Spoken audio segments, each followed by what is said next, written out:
Hello. This is post-Christmas, and I hope everyone had a wonderful, wonderful Christmas and enjoyed a ton of food and drink, and mostly enjoying time with friends and family, because to me, that's what Christmas is really about. This video is just going to be a first part of a little mini series and reflection of 2024 and some of the gear that happened to grace my ears and came across my desk. So 2024, a year in review. And as I got into doing more into the channel, I started getting and receiving gear, more desktop stuff, more dongle stuff. And I just wanted to share some of that with you that really, for me, caught my attention and and when I thought back and reflected over this last year, what really stood out for me, and there was a lot of stuff that I'm not going to mention here. Again, this is not a tier list. This is just some of the stuff that I thought was definitely worthy of mentioning. So let's jump into dongles for a second. I think what impressed me the most is the AKLIAM stuff, and what I liked about their gear is it wasn't the same DAC chip recycled, just with a different implementation of it and a feature set. I really liked their dongles and the fact that in their whole lineup, they weren't afraid to offer alternatives to the now kind of Serious Logic main fare that you see pumped out all over. And that's not a bad thing, but it's getting a bit boring. They came up with a couple units, and I think that were quite standout and were definitely sonically better than I think some of the Serious Logic offerings out there. So the PD5, and that one had the AK4493EX DAC chip in it, and I like that one for its clean, clinical presentation. Great, wonderful, well-priced dongle too, I might add. The PD6, the ESS9039Q2M DAC chip. Again, a different implementation, really, really nice sounding DAC chip, and of course it's the whole circuitry that goes together to make the sound quality. The PD6 from AKLIAM really delivered on that. I thought it was quite nice. Let's talk about the ONIX Alpha. Now, I still love this dongle. Though it is, after my review, it came out that it was plagued with compatibility issues and really has some power requirements to make it go. And it works on, again, half of my gear, but if you add the little CB19 IBASSO cable with it and use an alternate battery backup power supply, really brings that thing to life, and it doesn't have the issues. But great sounding dongle, fantastic. Love that little ONIX piece. But again, it's just not going to be for everybody because of the compatibility issue. So into the mid-tier dongle category, can't forget to mention the UA6.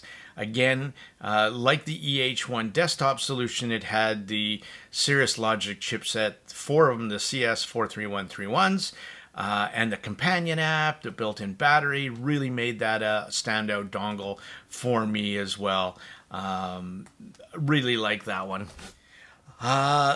Let's talk more top tier dongles, and what really stood out for me was the IBASSO DC Elite. Lots of talk. Not talking hype, I'm talking real world people gushing over this thing, and it's expensive as hell.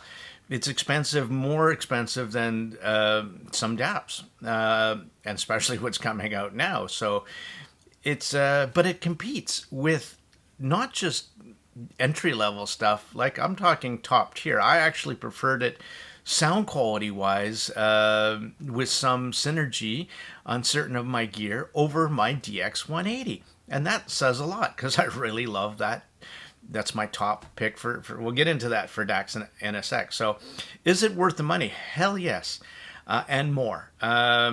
So it's unique in the fact that it is actually using a desktop ROM DAC chip, and a stepped volume actuator.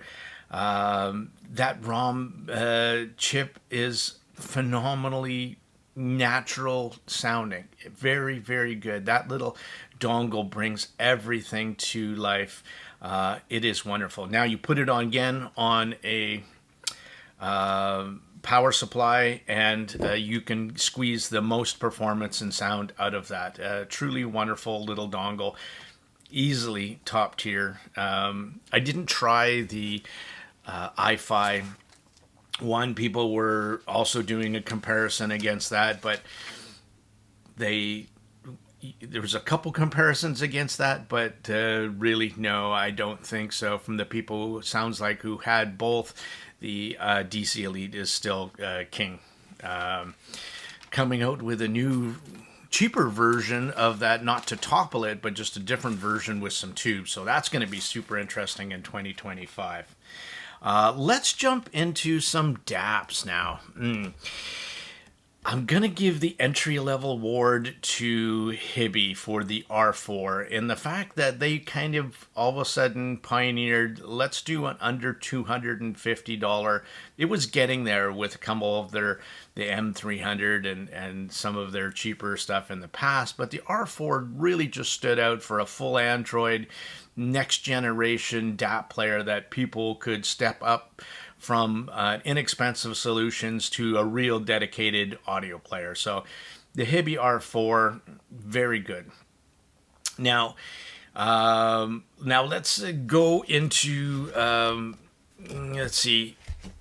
Well, one of the things that I did see, and again, you saw the R4 come out, and I think other manufacturers knew this was happening. There must be corporate surprise everywhere. But even Astral and Kern came out and dipped their toes into a more affordable player with the Activo P1. I liked it, but it didn't stand out, and it didn't stand out for the money. With a ton of other entries quickly overshadowing that player, and even, I think, the R4. That's what I saw happen in the market. And let's talk about another one here, and that is, into the budget entry winner for me has to go to the Shanling for the M1 Plus, non-Android. So this won't be for everyone, but what do I really like it for? Well, I loved it because it was non-Android. I loved it for having a very small compact size, had a volume wheel, outstanding sound quality, power. And battery performance were top tier for me as well. Everything I would be looking for in a smaller, compact, entry-level DAP. That's why, for me, the Shanling won over the R4, strictly for, I mean, the difference between the two in sound quality. I still think nothing beats that little guy. So the only downsides to that, again, were the limited streaming application, the implementation of like Tidal and Spotify. Actually, I don't think it has Spotify, just Tidal. And for me, that wasn't really a big deal because it does work. And though I do prefer, obviously, a full Android version of the streaming, I would choose another source if that's what I was actually going for. So, but it does it, and it does it in a really musical way. So no, it wins for the entry and price category for me. So mid-tier, Shanling's M5 Ultra. Quite impressed with that. But right after that came the ONIX XM5, and I just really fell in love with the looks of this unit. I mean, it is super industrial baller. Kind of reminds me, very much reminds me of my IBASSO DX90, my beloved little player. And that's something to said for replaceable batteries, right? This thing bought, I think, for $60 Canadian, because the battery had all swollen up, and I went and bought 2 new batteries from $20 each from AliExpress, and this player is still going. So replaceable batteries, more people should do it. IBASSO seems to be the only people that care. But back to the ONIX XM5 with the buttons up top. Just really love the layout, the looks, and it didn't disappoint in the sound quality department either. Really, really nice. What I found interesting with this one was how it really could just fill out the bottom end. So for leaner IMs, I'm a bass lover, so it fills out the bottom end in the bass where you didn't know you were missing information in the bass department. It filled it in for you, free. That's why I took this one over the M5 Ultra for me. And some of the other DAP'S that I tried this year, the Hibby R6 Pro, Pro 2, R6 III, it honestly, for sound quality wise, you're worth it to pay more, because it honestly leaves those other ones in the dust for when it comes to sound quality. But again, here's another non-Android player. So again, streaming does it, though it does it. It might be limited, and something you might want to check out if it works for your case. So as well. So before I get to my number one pick, let's also talk about 2 more. Notable mention for me definitely has to be the CAYIN N3 Ultra. I was quite harsh on this tube hybrid DAP. Why? Mostly because it was released with half-baked software. It came out with bugs and features that were missing, and honestly, it was a bit of an embarrassment for them, or if they weren't embarrassed, they certainly should have been. So, because of the tube implementation in here, and it's really nice size, it fits in your hand nice. No Wi-Fi, no Bluetooth, because they were trying to make just a music player. And for me, and what I wanted to, 100%, super clean and analytical. That's the interesting part about this. When I bought it, I was thinking tubey, warm goodness. Yes and no. I think there's a word of caution for when you see all these new products that come out with tubes and you think, oh, tube, warmy gooiness. No, because there's the other side of that, and this is the amplification stage, which is very, very clean and analytical, as CAYIN likes to do. So that's what you get. You do get some of the tubey warm goodness, but the amp section really makes it analytical and clean. It's an interesting player, and I really do quite enjoy it. It does have standout clarity and resolution. The tubes do add some special sauce into the mix, but I really love it for its small form factor. And again, I'm a knob kind of person for my volume control, but for a perfect carry for offline listening only. The drawbacks, again, a couple ones for me is the 600 milliwatts doesn't power everything to enough juice, so I find it runs out of juice even in the highest gain. And again, the no offline Tidal or Spotify, but again, that was not an issue, and I knew going in and buying this unit, I really do quite enjoy it.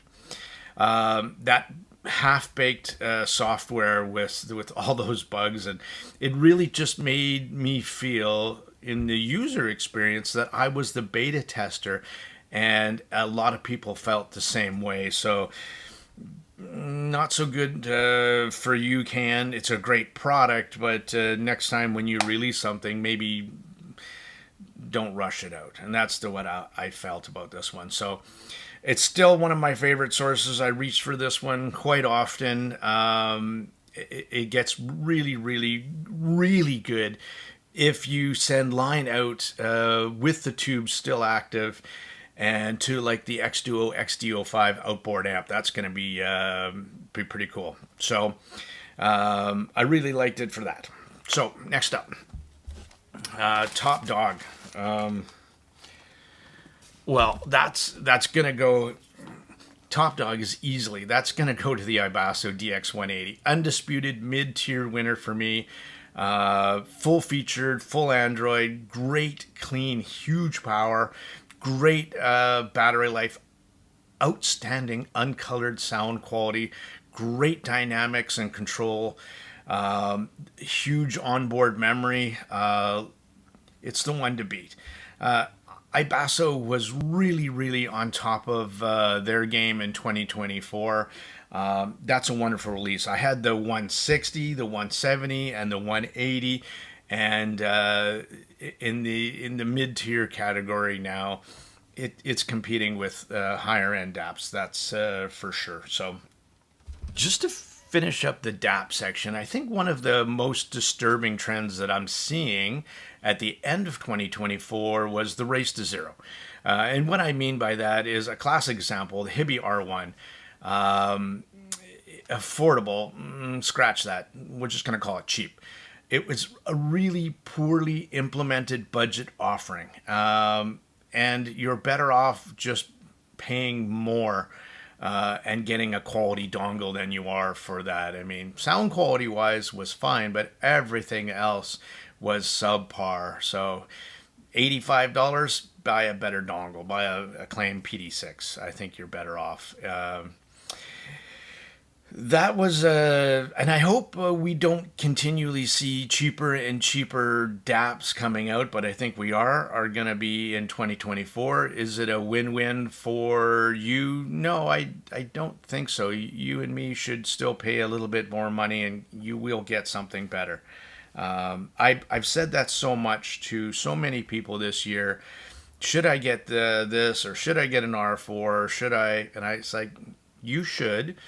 If you're seriously interested in getting a DAP and stepping up into your game, IBASSO DX180, again, as a best all-rounder, fantastic DAP.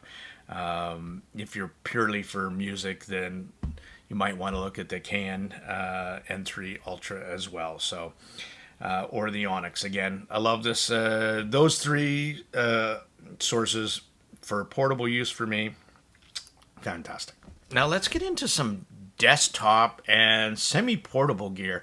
Short list this year because I didn't really want to change anything. My reference is GESHELLI Labs J2 with the AK4493 chipset with some Sparkos in it. Super clean, super uncolored, simple. I love it because of that. I love the people there too at GESHELLI Labs. They are great people to deal with. And I also like supporting some of the little guys as well. So great products, great people, hard to beat performance price ratio with their stuff.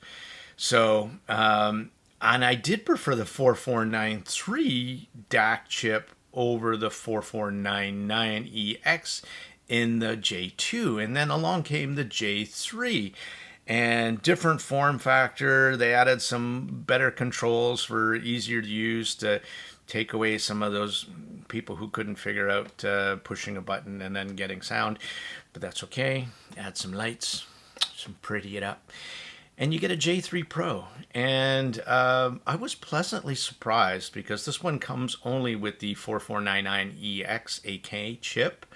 And while I like the 4493 in the J2, I thought between the two, the J3 was the better of the two sounding. It does have a more effortless, smoother output, and I really like that.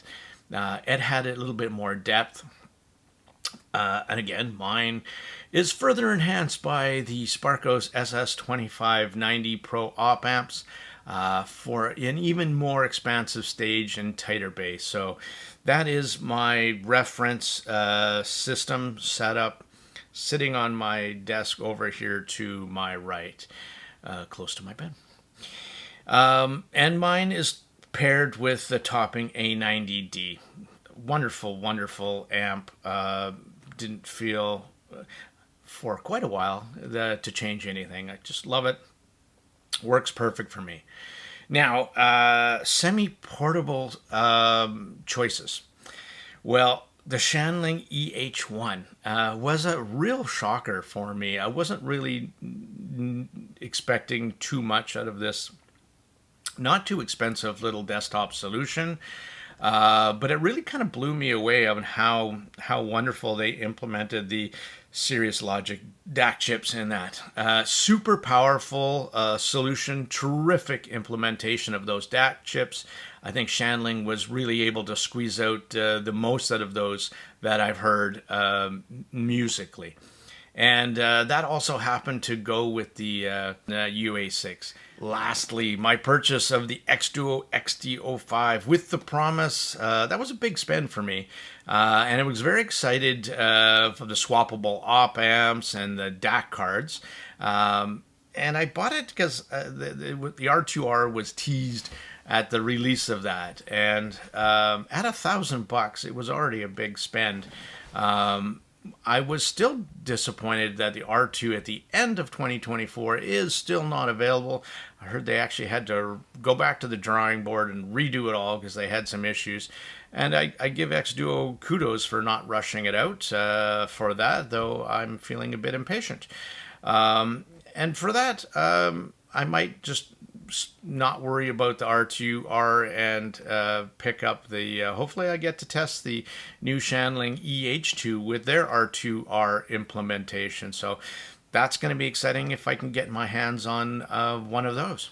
I have also a new Kai Designs Tap 1 Pro and PS2 power supply incoming for another kind of hybrid tube amplification load for me, and of course I'm gonna also load those with some Sparkos SS 3602 op amps. Why do I keep mentioning the Sparkos? Obviously I've tried all the Burson, I've tried a lot of ones. The Sparkos were the only op amps for me that I swapped out to that I could say that it was worth the money to upgrade to the op amps. And the Burson ones that I tried were, I had honestly a hard time actually hearing the difference. So at least with the Sparkos, I could hear the difference, and it made it go in a way that was favorable to my likes, right? Now, to wrap up this video, if you're wondering what happened to my section of high-end DAP'S, I left that one to last, and I'm still in the kind of like semi-portable category. I got to borrow a friend's Hibby R8 II. That thing is a beast. It's a chunky big boy. It is so big and so heavy, you might as well put that in the semi-desktop category. It's a lovely sounding DAP. Kind of opposite of my Astelin Kern Con Max. In the fact that the Con is very surgically clean, where the Hibby is a smoother, and the fact that I found it smoothed out all the music for a kind of effortless colored flavor. So that's why it's in there, but pretty fantastic high-end DAP. Hopefully I get also to try the IBASSO DX340 that's coming out. That is super, super exciting with their 1-bit DAC implementation, and again, swappable amp cards, and they just introduced 2 versions of that as well. So I'm really excited for 2025. Hopefully that comes out. I might also try and get the Shanling M8T, which is their Jan Tubes vacuum tube hybrid DAP as well. So 2025 is looking very exciting. Again, this is part 1. This was some gear that kind of just made an impression on the Tone Deaf Monk, and some of the gears that I enjoyed and I'm using on a daily. So part 2 come up. Let's do some IAMs. Let's do some things that, again, and which is really great about, I buggered off.